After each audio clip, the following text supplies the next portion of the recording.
Good afternoon, everyone. Welcome to the first installment of the video series I will be making covering Tropical Storm Elsa. Yes, I know, get your Frozen references, memes out of the way. I've seen it all already on weather Twitter, across the weather community. Everybody's making Frozen memes. Believe me, I've had enough of them. Please do not put any Frozen memes in the comments, although I know me saying that I just opened up Pandora's box, didn't I? Anyway, I'm not going to keep you guys waiting for too long. Let's jump right into this. Tropical Storm Elsa is sitting well to the southwest of Florida, as you can see here. Right here are the Lesser Antilles. This, if you don't know, South America. Puerto Rico, right here, Cuba.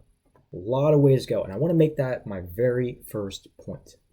We are very far away from this system making landfall in Florida.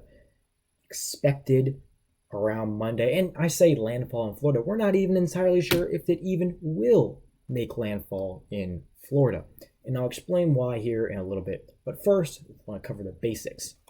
This storm is racing to the west-northwest at a blistering 28 miles per hour. And I know 28 miles per hour is nothing, right? You're driving on the roadway going 35, 45, 55. Even on the highway, people do 70. Speed limit out in Oklahoma is 80, right? Doesn't seem that fast. But for tropical systems, 28 miles per hour is really fast. Typically, tropical systems like to sit somewhere between the 15 to 5 mile per hour range. And even 15 is pushing it. 15 miles per hour is fast for a tropical system. So you can imagine you're going double that. Typically, they like to sort of slow down, stay over the open water, and not move fast. Just lets them gather strength and just sort of mosey on, right? If you're somewhere you like to be, are you going to hurry out of there? I don't think so. But your current minimum pressure is 1,005 millibars. This is still very high. For reference, the average sea level surface pressure is about 1,013 millibars. So we're only sitting slightly below that at the moment. And what happens with tropical systems is, as they strengthen, that pressure in the center part begins to drop. And eventually it gets low enough, right, that clouds can't form there. And that's what creates the eye of the storm and the wind field around the storm as well. So as the pressure drops, the winds increase and the storm gets stronger. Pressure goes up, the storm gets weaker. I know it's counterintuitive. Think about it first, but lower pressure, stronger system. Any sort of weather system that comes through and creates rain, typically connected to a lower pressure system at some point. Hence why we call them low pressure systems, right?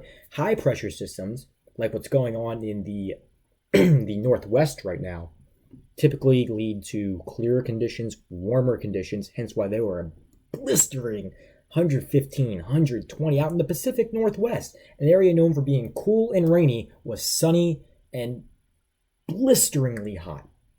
So just to put that in perspective. So let's jump over to the cone. I know everybody loves looking at the storm cone, right? As you can see, the reason why this cone is so narrow up until 8 a.m. Sunday is because of the sheer speed this storm is moving. If it's moving that fast, we're going to have a decent idea of, there's only so much it could turn, right? Because say you're driving an 18-wheeler and you're going 75 down the highway, you try to make a turn, you're not going to be able to turn very much without tipping over your vehicle, right? So think about it that way. If it's a slower moving storm, there's more area that it could go, right? So hence a wider cone. Now I want to make it clear, the cone doesn't mean anything at the moment. Short term, sure. For areas like Puerto Rico, the Lesser Antilles, this area, the cone means something, right? Because it's going to be there. You see here, 8 a.m. Friday, 8 p.m. Friday.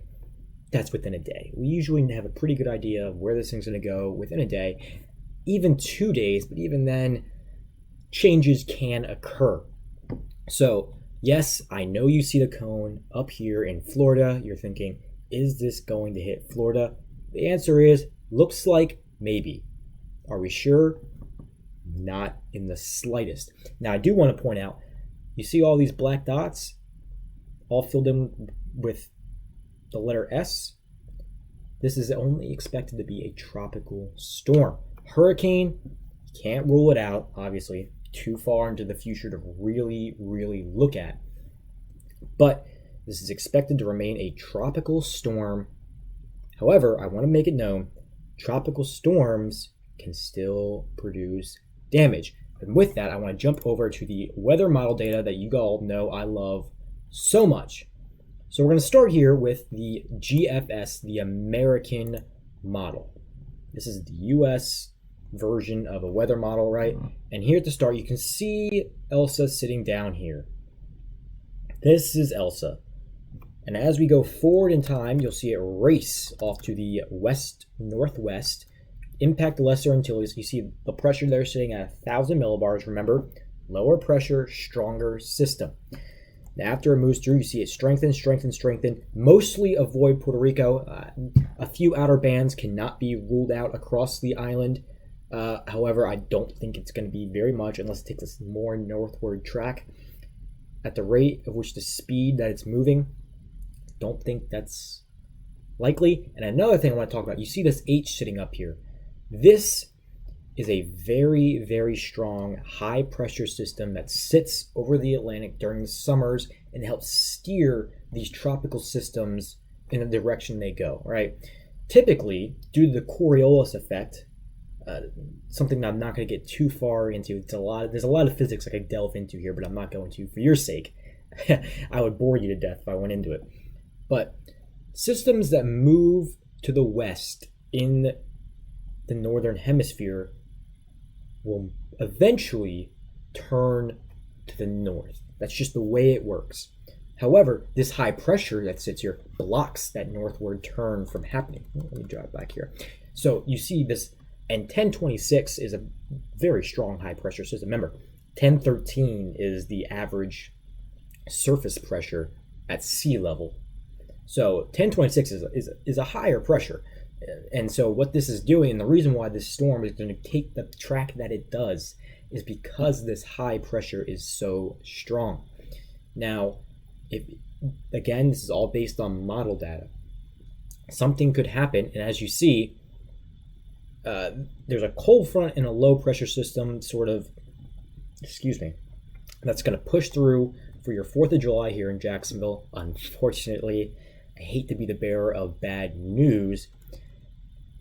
We could be having some wet weather on the 4th of July because of this. As you can see, this is around mid-afternoon on the 4th of July. See Jacksonville sitting over here. See some storms, right? Some green, rain. I know we've had a lot of rain here. I hope you can't hear the rain outside right now. I might hear a rumble of thunder. Rather appropriate for the topic. But it's probably going to be scattered showers on the 4th of July, if I had to guess. I know we've had a lot of rain here. A lot of tropical downpours, stuff that doesn't last very long. Can be heavy at times. Not a whole lot of thunder. Rumble of thunder or two. Nothing severe, just mostly rain, tropical downpours. Get them, they're done. You might get another one later in the day, but nothing too out of this world. This might be a little bit more of a widespread shower thunderstorm event, just based on the way the physics behind how cold fronts work. But hopefully it's more scattered. This is not a very high resolution model, meaning that it's an overall sampling of a wider area rather than, a mile by mile sort of look. So this is just an average. So the rain could be more scattered than it looks. My best guess would be it's going to be scattered showers out ahead of the cold front, with a thin line of thunderstorms out behind that. Once that pushes through, probably nicer, a little bit clearer out behind that. Probably still cloudy for most of your 4th of July, unfortunately, I know. But regardless, I'm delving away from the topic here, right? You want to hear about the tropical stuff, but figured you want that forecast. As you can see, the system moves to the northwest and begins that northward turn now, right? And I can see the pressure, 987. That's pushing close towards hurricane strength. This is going to be a decently strong tropical storm if this holds up. Now I want to jump over to a different view because this view will not let us see what happens when it gets to Florida. So recall the system was moving towards Cuba. As I fast forward here, give this a second to load.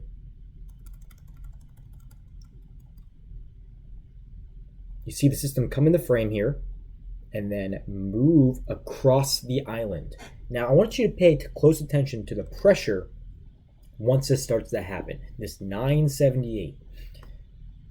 Hurricanes do, again, should be rather common knowledge, but in case you don't know, hurricanes do not like land. They get over land and they weaken. They like warm water to stay over the water. That way they can continue to build strength. Cuba also has mountains, which tend to really disrupt the circulation of a hurricane and weaken them. So watch as the hurricane, I keep saying hurricane, by no means is this going to be a hurricane. It could be, most likely not be. I'm just using the word hurricane in place of tropical systems. I'm going to try to remember to do that. Tropical systems. How about that? As tropical systems move across the island, watch what happens. The pressure skyrockets, right? Goes up. We were at 970, 978, 983, 987, and then it gets back over water and begins to re-strengthen again. Now, this track is somewhat similar to what happened with Irma a few years ago, except Irma came more on the north side of the island, kind of loitered here for a little bit, and then shot to the north. Similar thing, the high pressure was out over the Atlantic, and eventually it allowed it to take that northward turn when it did. This is going to be more of a western track if this holds up, and again, by no means are we certain that it's going to hold up. But it's going to move up the coast, make landfall probably somewhere in the Big Bend area, which is not good for storm surge in that area. Although, with the way the storm's riding, what's going to happen is you're actually going to get some pooling of water away from these areas as the winds circle around this way. And also, the other thing I'd like to point out is, note how Jacksonville, sitting here, is in this right front sort of quadrant of the storm.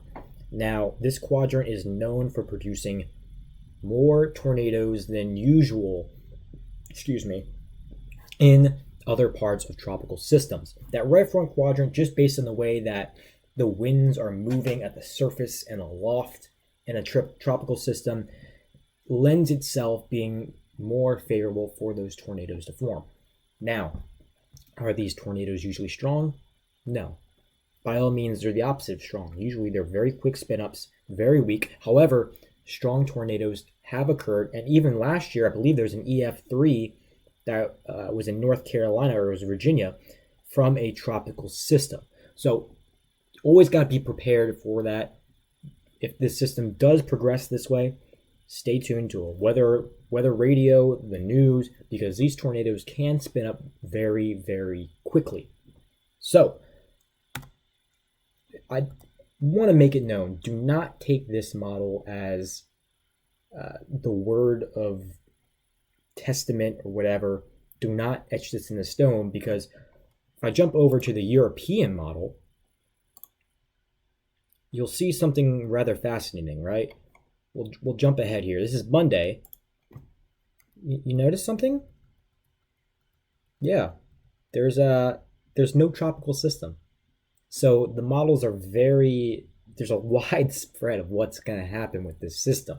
In fact, I can't really go back and look at what the strength of the system is according to the European model at the moment, because the European model does not forecast down for where the system is at the moment. It only does, weather models only forecast for certain areas, and it's out of range from the European model basically at this moment. But that just goes to show there's a lot of uncertainty. There might not even be a tropical system at our doorstep, 4 or 5 days from now. It could fall apart. And that's what the European model is showing. The GFS obviously showing a stronger system, but the Euro has it getting obliterated by islands or shear or whatever's down there. Doesn't have it survive in the Caribbean at the moment. Now, I want you to see the satellite imagery of this storm at the moment. You see sun starting to set across the eastern half of the globe. However, this is Elsa sitting right down here. I know it doesn't have your typical tropical cyclone look. It's got some wanky stuff happening at the mid and low levels that's kind of not letting it fully develop yet. There's some issues. Typically, systems like to be aligned or slightly tilted. However, this system has a little too much of a tilt to it, and so the rotation at the middle levels is a little displaced from the rotation at the lower levels, and oftentimes that's due to wind shear. And that high pressure out here is definitely having an effect on that. But as it gets out away from that, that wind shear will lessen, water temperatures will get warmer. It should start to organize a little bit better. And it's oftentimes in a very sheared environment. Just a few weeks ago, we had a tropical system where it was so sheared, the low level circulation was outracing the rest of the storm, and you could see it on satellite, which is a rather neat thing.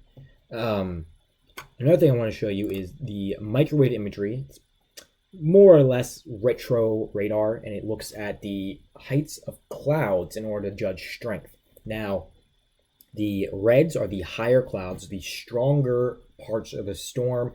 Blues, weaker parts. So the center of circulation is somewhere in here. And you can see these reds sort of fade away, come back, fade away, come back, and completely shift sides of the storm, right? This system is not organized yet. Typically, in a mature system, you'll see a ring around here and then some bands like this, but more of them kind of spread out. This system still has a long way to go, but this will progress. Typically, this lets us see the eye wall very well. This system does not have an eye wall. It's not strong enough yet at all. So with that, I just want to come back to a few things. Again, I want to make it very clear. There's a lot of uncertainty with this system. We don't know exactly where it's going to go. We don't know exactly how strong it's going to be. It's so far out. The models are so inconsistent. And I want to make this point about weather models, right? You know, everyone says meteorologists can't forecast for the next day or whatever. But if you change one factor, weather models are essentially a very long and very complicated mathematical equation, right? And so each of the inputs is an atmospheric condition. You come in, put those in, get a different output. You change one thing, that could completely change the output farther down the line. One little factor can completely change what happens at the end result. The weather models that I'm showing you are just one sort of equation of those models. And they run those models hundreds of thousands of times on supercomputers. So you're not only seeing that one, they have hundreds of different runs of those models, and all of them look different because there's one factor that's changed in the long run. Because obviously, some of our data could be wrong, right? Something could change. And so there's a lot of uncertainty, especially the farther out into the future you go, the more that can change. Hence, very different results. So at the moment, I don't want anybody to panic. However, what I will say is start making some preparations. Go to the grocery store, get a case of water. Best case scenario, the European model's right. The storm falls apart, you have an extra case of water. Is that such a bad thing? Go downstairs in the middle of the night, grab a bottle of water, you got yourself a drink, right? You're hydrated. Drink some water. It's hot outside. Drink water. But if you don't prepare and you get caught up in the storm, you're not prepared, right? Power goes out. You get potentially a tornado, a quick little spin up that comes through. Probably wouldn't do a ton of damage, but can do damage. Can snap power lines, right? Roads can be flooded. I know Jacksonville doesn't flood a lot, but areas like Black Creek, St. Augustine, downtown Jacksonville, anywhere along the coast, floods very bad with tropical systems. If you remember, during both Matthew and Irma, downtown Jacksonville flooded horribly. St. Augustine flooded horribly. And in fact, Jacksonville had its worst flooding on record with Hurricane Irma. And that system was more to the east of where this system is predicted to go, if you believe the GFS. So it might not be as bad, but that point still stands, right? I mean, but don't get caught up in the path. You will get impacts if it comes outside of that, and there will be flooding. There could be tornadoes. There will be wind. 50-mile-per-hour winds is enough for a severe thunderstorm warning, or 55. those can do some damage. I know we don't really get it a lot out here in Florida. Uh, Luckily, we have a lot of pine trees and other materials that stop that wind. You don't get the full brunt of it. But places out in Oklahoma, I can assure you, I've experienced it, that wind is nothing to sneeze at. It can do damage. And so even if it's getting blocked here, you have that wind for an extended amount of time, right? And the stuff that's usually blocking it's bearing more of a brunt than usual. Maybe a few trees comes down, right? And then next thing you know, your screen's getting blown in by a piece of debris from your yard. That's just how it happens. So just be prepared. I'm not trying to scare anyone, but I want you to be prepared for what could happen. And even if this system doesn't hit us, then you're prepared for the future. So again, just start making a plan. Stay tuned to this page, the news, the Weather Channel, the National Hurricane Center, which is, I can give you the website, nhc.noaa.gov. You will find all of the official NOAA National Hurricane Center forecast on that site. It's a very easy to maneuver site. Everything's pretty clearly labeled out. So whatever you want to look at, it's there. They have discussions that help explain what they're looking at, why they're forecasting things the way they are. And it's, maybe next video I'll read that just so you guys can see. But it makes it very accessible to the public, and I highly recommend looking at it. With that said, I'm going to try to post a video every day with this system as long as the system is active. Unless, something comes up. But if something does come up, I'll try to probably post a text update on the page. I'll share it around. The only day I know that I probably won't be able to upload a video is on the 4th, for obvious reasons. But with that said, just stay tuned to this page. Stay tuned to the weather. Don't panic, but start to take precautions. Just in case, right? Best case scenario, nothing happens. Worst case scenario, you're prepared, right? And with that, I hope everybody has a fantastic day, and I'll talk to everyone tomorrow.